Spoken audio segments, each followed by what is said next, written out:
3 मई आलमी आज़ादी सहाफ़त के तौर पर दुनिया भर में मनाया जाता है। इस दिन का मकसद सहाफ़त की अहमियत को उजागर करना और उन सहाफ़ियों को खिराज तहसीन पेश करना है जिन्होंने सच की तलाश में अपनी जानों का नजराना पेश किया। अवामी एहतिसाब सेल व नेशनल लेबर अलायंस के मरकजी चेयरमैन गाजी अहमद हसन खोखर ने अपने बयान में कहा कि सहाफ़त ही वो ताकत है जिसने कमजोर और बेबस तबके को अपने बुनियादी सियासी, समाजी और मुआशी हुकूक के हुसूल का शऊर दिया। उनका कहना था कि सहाफ़ियों ने हमेशा मजलूमों की आवाज बनकर जमहूरियत के इस्तेहकाम में अहम किरदार अदा किया।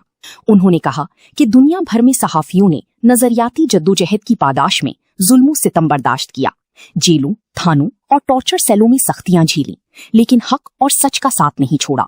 इन कुर्बानियों ने साबित किया कि इंसान पर इंसान की बालादस्ती गुलामी की बदतरीन शक्ल है।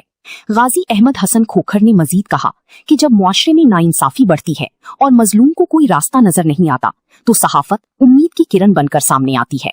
उन्होंने पाकिस्तान समेत दुनिया भर की उन सहाफियों को खिराजे अकीदत पेश किया जो इस मैदान में शहीद हुए और उन अफराद को भी सराहा जो आज भी कैदोबंद और मुश्किलात के बावजूद अपनी फर्ज की अदायगी जारी रखे हुए हैं।